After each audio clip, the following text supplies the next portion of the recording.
longtime suspect in the 2005 disappearance of Natalee Holloway has now admitted he killed. Sloot was the last person seen with Holloway. Nearly 2 decades after Alabama teen Natalee Holloway vanished in Aruba, her mother learned for sure what she always suspected. For nearly 2 decades, the case of Natalee Holloway gripped the world with its haunting mystery and emotional gravity. The 18-year-old high school graduate from Alabama vanished in May 2005 during a graduation trip to Aruba, sparking an international search effort and an enduring cloud of uncertainty. The case was unique not just for its circumstances, but also for the way it captivated millions, drawing widespread media attention and inspiring countless theories. But now, after years of heartbreak, frustration, and dead ends, the mystery has finally been solved. And the truth is far more disturbing than anyone could have imagined. Before we start, hit the like and subscribe buttons for more exclusive news. The resolution to the case began to take shape quietly, hidden behind the scenes, as investigators worked relentlessly to build the missing pieces of a puzzle that had tormented Natalee's family and the public for years. For so long, suspicions circled around Joran van der Sloot, the Dutch national who was the last person seen with Natalee. Despite multiple arrests, shifting stories, and a trail of lies, the authorities were unable to pin down the truth with concrete evidence. He was a shadowy figure, looming large over the case but remaining elusive. Until now.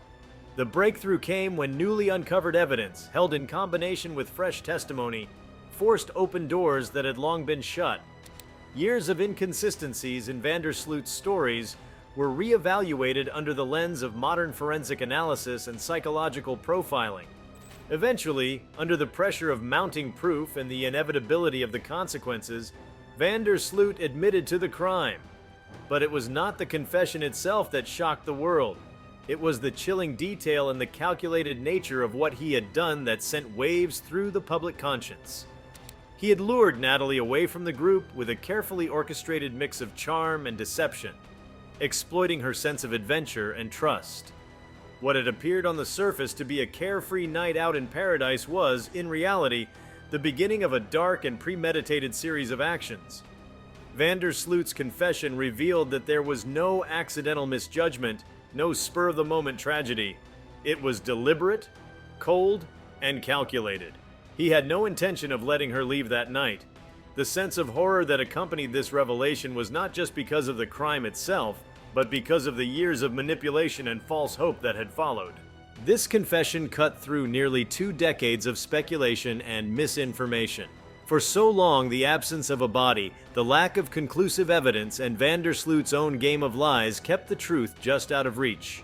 With each year that passed, theories grew more far-fetched, witnesses faded from memory, and official interest waned. Yet through all this, Natalee's family, especially her mother, never gave up. Their tireless pursuit of justice became emblematic of how far people will go to find the truth, even in the face of unimaginable pain. The full implications of this final resolution are profound. For one, it exposes just how flawed certain elements of the early investigation were. In the immediate aftermath of Natalee's disappearance, local authorities in Aruba were overwhelmed by the international scrutiny and perhaps unprepared to handle a case of such magnitude.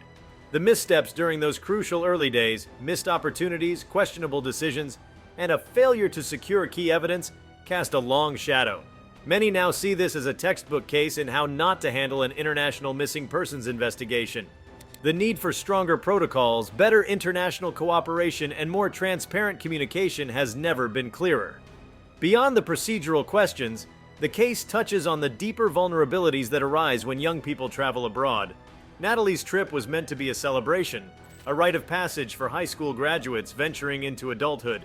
Instead, it became a cautionary tale, highlighting the dangers that can exist even in places that appear safe and welcoming. Her disappearance sparked countless conversations about the need for better education around travel safety, particularly for young women. Those warnings became part of her legacy, shaping policies and parental advice across the United States and beyond. The nature of the confession also highlights the disturbing psychology of manipulation and deceit. Van der Sloot didn't simply commit a terrible act. He spent years weaving a complex web of false leads, denials, and half-truths.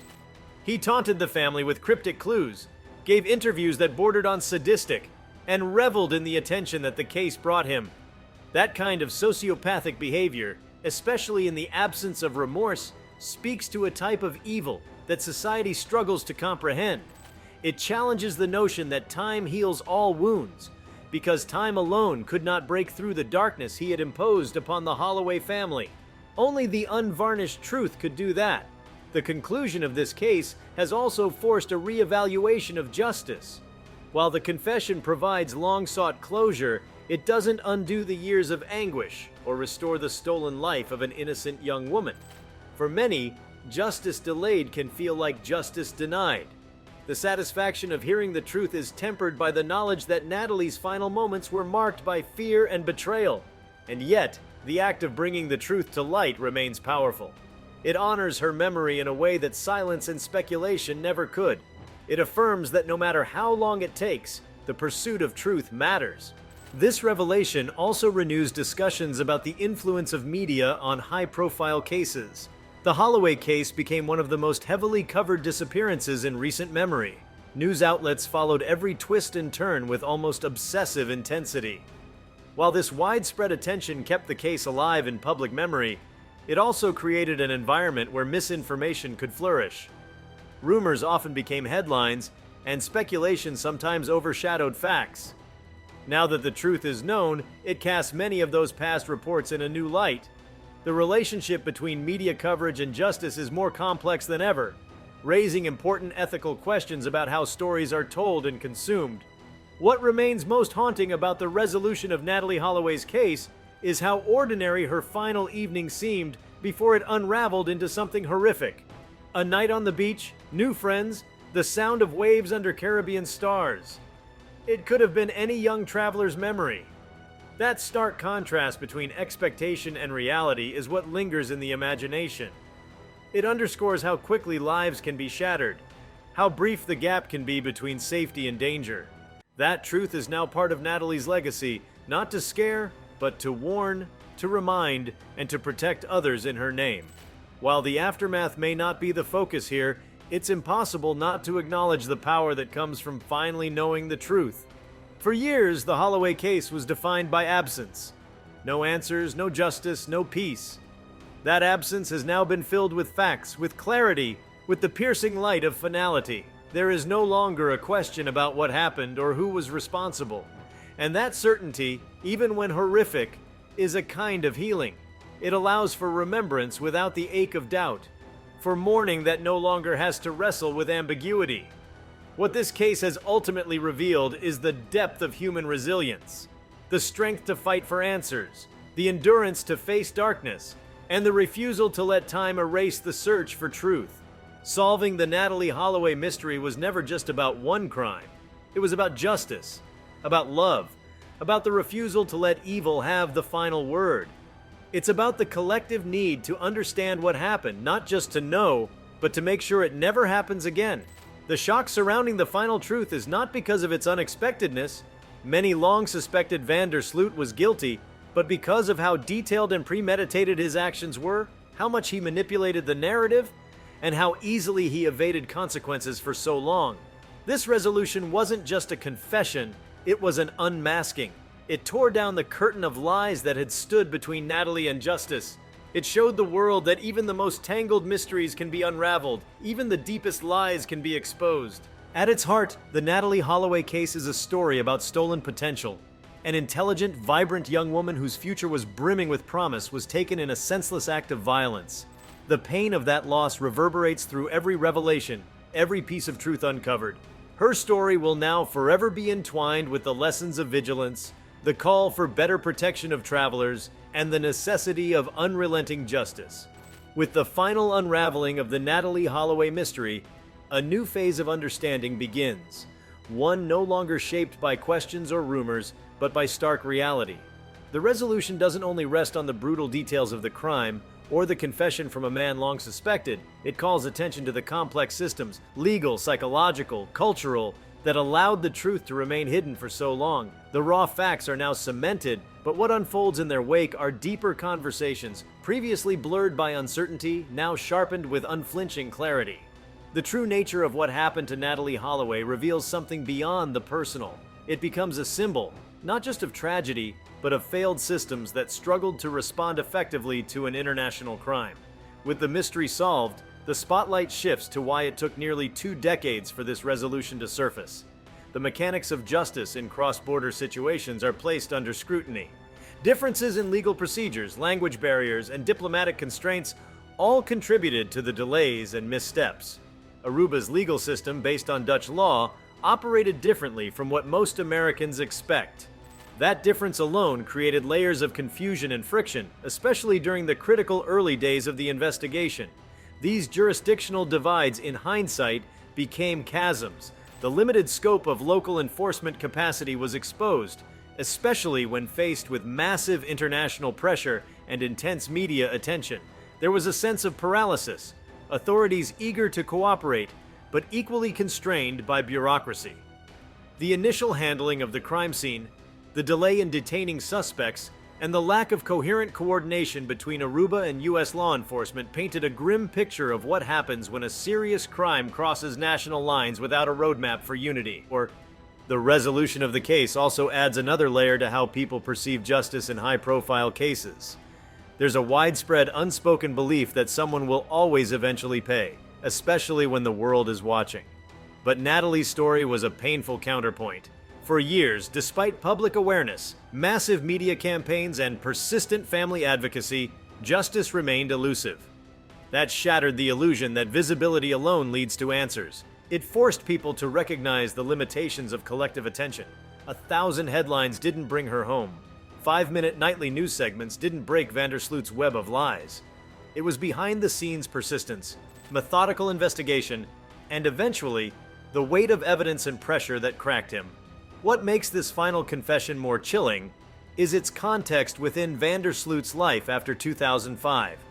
His involvement in other criminal acts, including extortion and a murder in Peru, painted a dark psychological profile of a man seemingly without conscience. His confession, made not from a place of remorse, but to bargain for leniency in other crimes, stripped away any illusion that he acted in fear or panic the night Natalee vanished. His actions afterward, leaving Aruba, scamming Natalee's family with false leads, murdering another woman years later, revealed a continuous pattern of violence and manipulation. This series of behaviors forces difficult questions about early intervention and the missed opportunities to prevent further tragedy. Had the early investigation into Natalee's disappearance been sharper, more forceful, or more coordinated, perhaps Vandersloot might have been contained before he struck again. That hypothetical weighs heavily in the public consciousness now. It's a cruel realization that injustice doesn't just affect the victims directly involved, it opens the door for further harm. Justice delayed isn't just about emotional suffering, it sometimes enables more violence. The truth finally uncovered in Natalee's case also reframes the long-held assumptions people make about safety and vulnerability. She was not someone who had made reckless decisions or strayed far from what any teenager might do on vacation. That insight discredits many of the victim-blaming narratives that floated around in the early stages of media coverage. In the absence of answers, some chose to speculate about her behavior, her choices, even her character. That instinct, to question the victim when the suspect is elusive, is a painful reflex in public discourse, and this case showcases how damaging and misleading that can be. Natalee's story, now told in full, reasserts an important truth. Accountability lies solely with the perpetrator. Her actions that night, even if naively trusting, were not criminal. They were normal. Vandersloot's were not. This understanding repositions the narrative where it should have always remained. It's a critical correction, especially in an age where social media and instant commentary can quickly spiral into harmful speculation. The resolution also challenges the public to reflect on its own emotional investment in true crime. For years, people followed Natalee's story through documentaries, televised specials, and podcast episodes. She became a figure in a broader genre that sometimes skirts the line between awareness and entertainment. With the mystery solved, there's a renewed sense of gravity. This was not a story to be consumed for suspense. It was a real human life, with a family that suffered privately while the world debated publicly. The finality of truth now gives space for more respectful remembrance. grounded in the reality of what was lost, rather than the spectacle of what was unsolved. What unfolds now is a broader cultural reflection on what justice really means. For some, it's the confession alone, a long-sought acknowledgement of truth. For others, it's about punishment, the assurance that the person responsible faces consequences proportionate to the suffering they've caused. In Natalee's case, the delayed confession brings only partial fulfillment. Vandersloot may face justice in court, but the emotional justice, the kind that restores balance, can never fully arrive when a life has been so senselessly taken. Still, the confession shifts the energy from ambiguity to truth, and in doing so, allows for new perspectives to emerge. One of the most powerful is the strength of familial endurance. Natalee's parents, especially her mother, embodied what it means to pursue justice not as an act of revenge, but as an act of love. Her persistence, even in the face of deception, political frustration, and emotional agony, stands as a testament to the unyielding power of a parent's devotion.